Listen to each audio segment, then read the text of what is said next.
کامیابی دولت سے نہیں، کامیابی شہرت سے نہیں، کامیابی اقتدار اور طاقت اور حکومت سے نہیں، بلکہ کامیابی ہے ایمان سے، عمل صالح سے، تواصی بالحق سے، تواصی بالصبر سے۔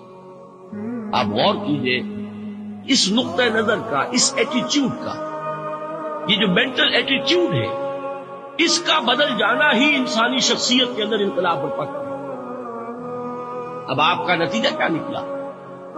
اگر تو دولت سے کامیابی ہوتی تو قارون بہت کامیاب تھا، اگر حکومت سے کامیابی ہوتی تو فرعون اور نمرود بہت کامیاب تھا۔